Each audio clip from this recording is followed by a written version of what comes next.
Hello mga bebs, welcome back sa aking channel. Ano lang ako dito, voice record.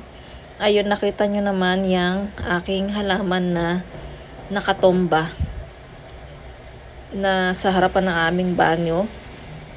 May kagagawan yan ay yung puti naming pusa, si Chacha. Grabe ang stress ko dyan mga bebs. Kaya nag-ano na lang ako, nag-voice record na lang ako. Iyan yung problema ko sa kanya. Yung mahilig siyang umakyat, mga bebs, at nakakagawa siya ng hindi maganda.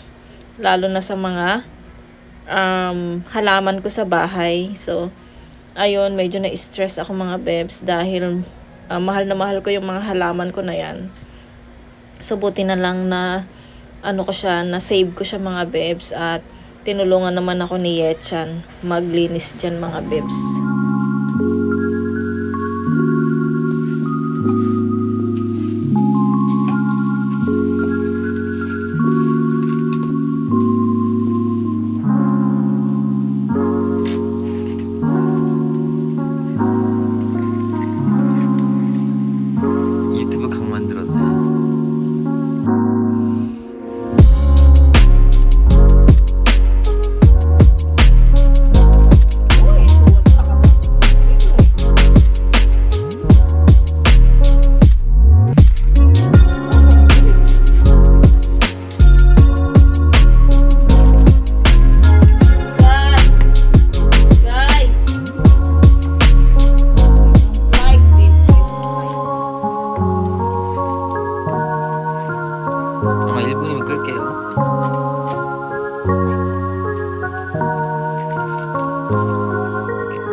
One hour later.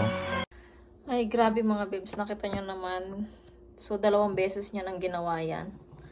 Kasi nga, binabalak niya talagang pumanik sa taas ng rep. Tapos, so, inayaan ko lang siya. Umikot-ikot siya. Ako nag-relax dito. Nanonood ng TV. Tapos biglang bang. May ganon. So, ayun nakita ko. Bagsak talaga yung halaman ko. Tsaka yung mga lupa. Grabe ang ginawa niyang trabaho sa amin ni Yechan. So, sobrang nakakapagod siyang alagaan mga bebs. So, ang ginawa ko, nilagay ko muna sila doon sa, ayan sa terrace. Doon muna sila. So, sinara ko tong pinto para hindi na sila muna pumasok dito sa bahay. So, gabi na lang sila papasok. So, itong white, siya, medyo matigas ang ulo.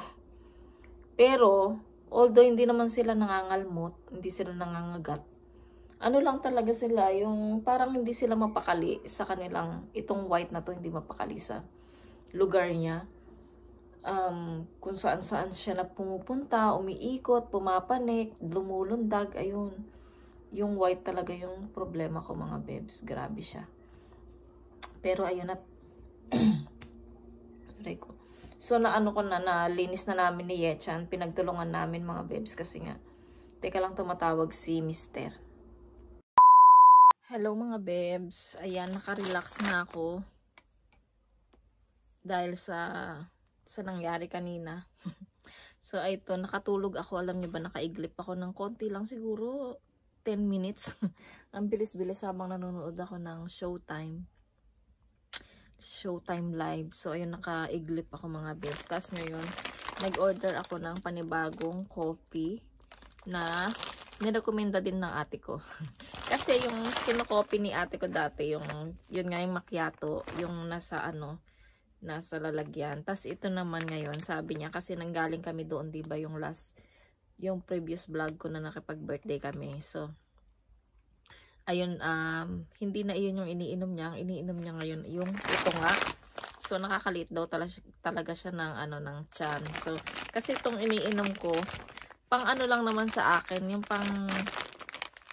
yung gusto ko lang talagang uminom ng kape, yung maramdaman kong umiinom ako ng kape. Yung amoy niya, ganyan, yung lasa niya, talagang kape siya, pero okay siya sa tiyan ko, hindi siya mahapde, hindi siya nakakakaba, hindi siya nakakanerbiyos, at saka nakakatulog naman ako ng maayos. Ayun, kasi yung kape dati mga bebs, kasi noon, nung trinay ko ulit magkape noon, bigla akong nagnervyos mga bebs. So, sabi ko, ay, hindi na talaga ako pwedeng magkape. So, ayun, iniwasan ko na. Tapos, nung nirecommend nga nung ate ko yung kape na iniinom ko nung dati, okay siya sa akin. Ngayon, meron siya bagong recommended sa akin. Basta sa pampaganda, sa pampapayat, sa lahat ng bagay. Ayan, si ate ko, magaling siya dyan mga bebs. So, ito mga bebs, sabi ko, try ko muna yung isang balot siya na ganito. Try ko muna siya. Pag okay siya sa akin at hindi sumakit yung ating yung tiyan ko, yung aking sikmura, ito yung iinumin ko. At kung effective siya. Pero alam nyo, mas ako doon sa iniinom kong una niyang nirecommend sa akin. Mas gustong gusto ko yung lasa niya mga bibs. Yun. So ito siya. Coffee, Slim Pass Coffee. Get fit, get healthy, and get slim. Ayan. So, ito yung benefits niya daw. It's burn fats, antioxidant, appetite suppressant. Oo nga. Ayan. Tapos, boost metabolism, immune system booster. And then, lower bad cholesterol. Oh, normalize blood sugar. Oh, maganda rin pala to. So, sana, siya, hiyang sa akin mga babes. Kasi mahirap na, alam nyo naman, yung sinabi ko sa inyo. Tapos, later, ganito pala yung kanyang, packet pa. Ayan ang packaging niya. Ayan, ganito. Siguro isang, ganun siya na, isang cup, Pero ngayon, hindi ko na muna siya tatry. Baka bukas na lang ako mag-inom nito. Ayun. Tapos meron pa tayong in-order sa online shopping. So darating din siya today. So ayun yung vlog natin ngayon. Yung ating na-stress ako sa pusa. Tapos ngayong unboxing tayo ng ating mga na-order mga bebs. Ayun muna yung natin, ang ating vlog. Tinatanggal ko na pala tong mga mga bebs, itong ating mga address. Kasi bawal pala yon. Pag tinapon mo dapat wala na yung address. Kasi baka magbabayad din pala mga bebs kapag nakitang may address. Sabi dito. Sabi ng ate ko. So magmula nun. Kasi dati meron daw Pilipina ganun. So nakita tas nagbayad sila. Yung address dapat tinatago na lang. O kaya kunyari, nag-camping kayo mga bebs, pwede nyo kunin yung address na yun, tapos may bonfire kayo. Ayan, sunugin na lang siya. Kasi dito hindi ako pwedeng magsunog. Baka masunog lahat ang buong building. Ayun mga bebs. So, itatago ko lang tong address na to. So, mamaya, dito muna ako sa kwarto kasi napagod ako. Gusto ko namang umiga at makahinga ng maayos.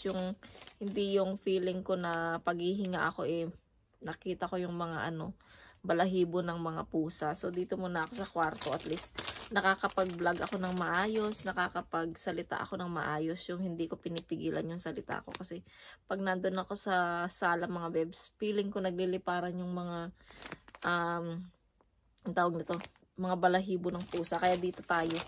So, mamaya mga bebs, balik tayo pag dumating yung ating na-order na, konti lang naman yun.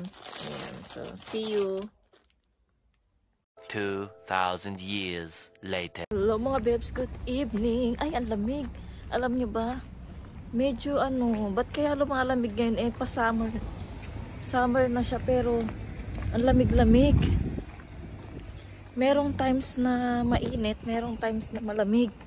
So ito, nandito kami sa labas. Bibili kami ng soup. Kumain na kami, pero hindi nagustuhan ni Yeram yung ulam na niluto ko na adobong isda. So hindi niya nagustuhan. So bibili kami ng soup na fork soup siya. Kasi parang may lagnat na naman tong si Yeram dahil paiba-iba yung ating weather. Tapos ngayon, punta kami doon sa store na bibilhan daw ako ni Mr. ng regalo. Kasi nga, sa 24 mga bebs ay 70th wedding anniversary namin. 17 ha. Ayun, 17 years na kaming kasal mga bebs. So ito, sakay na tayo. At ang lamig-lamig nga. Uy, Lunes ngayon mga bebs. Hello mga bebs. Arika. Hello mga bebs. 반갑습니다. Ayan, so biyahe tayo. Ay, malapit lang naman dyan lang sa store. Ang lamig. Nakaano ko ganito. Suot ko na yung duster mga bebs. Oh. Suot ko na yung duster. Masikip lang siya dito. Ang sakit dito palibasa. Ang taba ng aking banda sa kilikili. Masikip siya. Tapos masakit. Nasisikipan yung kilikili ko. Pero sinatsaga ko dahil nga gusto ko siya. Ayun. So kailangan nating magpapayat. So ayan. Biyahe na. Mag-seatbelt pala ako. Wait lang. Seatbelt tayo. May dala pala kaming kasirola. Para dito namin ilalagay yung sabaw. Madilim mga bebs. So, mamaya na lang. Mag-withdraw muna mga bebs si Mr. Para sa pambili ko ng damit. Doon sa... Kasi nga nakita ko yun kahapon. Habang nag-grocery kami, merong mga tinda doon sa Top Mart ng mga damit. Ay, ang bilis ni Mr. Oh. Tapos, sabi ko parang gusto ko siya. First time ko magsuot nun. Ay, ito na si Mr. Ayan, ang pera natin mga babes. Pambili ng damit ko. At saka, thank you. Thank you, my love. This is my gift for our wedding anniversary. 이거 가지고 이제 그거 사고 태자국 사고 그다음에 아비아라 남았어 케이크. 없어 여기 남았어. Cake. 나머지는 자기 돈 해. 케이크 사지 말고. So, biyahe na tayo. Ay, biyahe na tayo. Punta na tayo sa... Bili muna tayo ng soup, mga bebs. Tapos, punta na tayo sa store. Mga bebs, sa stores. Kung saan kami nag-grocery. Dito din kasi may tindang damit. Ano siya, mga bebs? Every, merong ganitong nagtitinda. Damit, sapatos, ganyan. Tapos, mga ilang lang sila, ilang araw or ilang buwan, ganyan. Ay, merong pakwan, oh. Gusto kumain ni Yeram ng pakwan. 이거 하나? Anong masarap? 떨어지죠 지금. Ta? 꼭지 떨어지는데. 이게 괜찮을 것 같아. 지금은 다 제가. Monsi, 저기 뭐. 이거 natin. Ayan, ang daming pakwan, oh. Yogi kayo.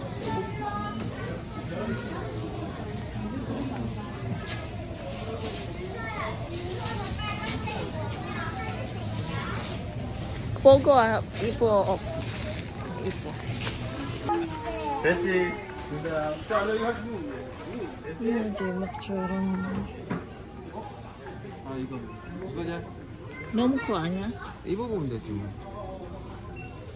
parang 원래 헐렁하게 입는 거 아니야? parang 헐렁하게 입잖아.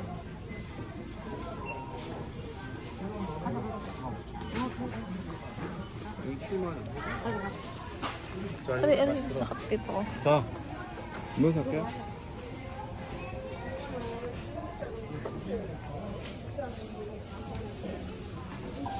pang 먹어도 좋네. 1위 59,000원. 안녕하세요. 네네. 1위 59,000원이야? 예. 위에만요. 옷이 좋은 옷이. 아, 2위만. 그 set 아니야 set. 세트하고 있더만 이쪽에. 세트 여기 하나요.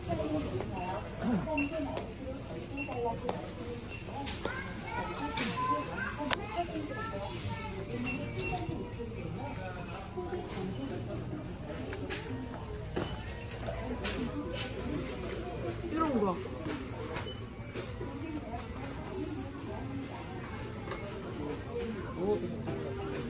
이거 볼래? 1 hour later. Ito na ako sa car mga bebs. So nakabili na ako ng damit ko na regalo ni Mr. So wala na akong aasahan sa ano namin. Sa aming ito na yung gift niya. Tapos si Mr. pumunta ng drugstore, bumili siya ng Strepsils kasi masakit yung lalamunan ni Yerang.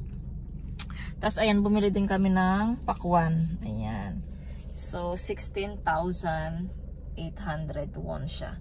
Tapos yung nabili ko namang damit, it's 59,000 won. So magkano na yun sa atin? Yung 30 kasi it's 1K. 30 bali 1.5 siguro. 1.5 siguro. So titingnan natin, lalagay ko dyan kasi hindi ako sigurado mga bebs. Basta 59 won siya, 59,000 won. So ipakita ko sa inyo mamaya yung damit na napili ko. Hindi nag-vlog si Mr. kasi hindi ko siya nauutosang sa akin mag-video ganun. Minsan ko lang siya nautusan mag-vlog mga bebs, mag-video sa akin. So ayan, ipakita ko sa inyo later pag uwi namin ng bahay.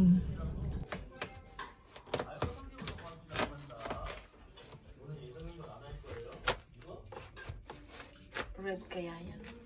Red? 레드지. 진짜? 어. 설탕 있어? 없어? 하우스방 무슨 수당 있어? 하우스방. 지금 나온 거 다 하우스방이야. 자. 와우. 냉장고 넣어놓고 나중에 먹어요. 하나 좀 잘라. 이거 잘 잘라야죠. Ano mo yan? Bango. So mga bebs, ito na nga yung damit na binili sa akin ng Mr. Ito merong mask dito. Tapos ito may ito yung resibo. Ano pala sa mga bebs? 2.5 siya mga bebs. Itong damit na to. Sa atin, nasa peso. 2.5 siya. So, ito, siya, set na siya. Panjama. Na naman siya, pwedeng sa summer. Tapos, ito yung pang-itaas niya. I-try ko siya mga bebs para makita nyo yung style. Gusto ko sana, ito. Pag umuwi ng Pinas, kahit ito lang yung suot mo, na siya, komportable siya mga bebs. Kahit pa buka-buka ka dun sa upuan mo sa okay lang. Ayan, so itry natin siya mga bebs. Ipakita ko sa inyo. Ito siya mga bebs. Naisuot natin siya. Ayan. Meron siyang dito, adjustable. Kung gusto mo siyang sumikip sa bewang. Ayan. Pero parang lumuluwang. Ang bilis naman yung lumuwang. Para siyang ayan. Oh, ang bilis niyang mahila. So, ayan. Tas meron siyang bulso sa likod. Tas hanggang dito lang siya. Dito. Ayan. Sa tingin niyo mga bebs, maganda ba siya? Sa tingin niyo. Kasi meron akong nataypan pang isa doon, dress siya. Na kulay green siya. Para lang siyang polo dress. Polo dress ba yun? Tawag doon. Tas hanggang dito lang siya. Parang kulay green siya. Parang nagustuhan ko yun. Kaysa dito. Pwede naman siyang ipapalit bukas. Kasi nandyan naman yung resibo. Si Mr. na lang magpapalit. So, tingnan nyo mga bebs. Maganda ba? Parang ewan ko. Pakita ko ulit kay Mr. mga bebs. Ayan. Ang landiin. So, ayan mga bebs. Naka-leggings ako Oh, naka-leggings yan. Huwag kayo. So, ayan mga bebs. Ito na lang yung, hindi ko na siya papapalit. Okay na to. Kasi maganda rin to pagka umuwi ka ng Pinas. May balak kaming umuwi ng Pinas Malay nyo. Pauwi kami ng Pinas. Para ito yung suot ko pa uwi. Kasi, hindi siya, ano lang siya, komportable siyang isuot. Ayan, comfortable. Tapos sa susunod yung mga anak ko naman, bilan ko ng mga ganitong set para pag uwi ng Pinas, puro kami set lang na ganito. Pang biyahe. Pang travel. Kasi ano siya, comfortable siya mga beb. So, ayan, mag-ano muna ako.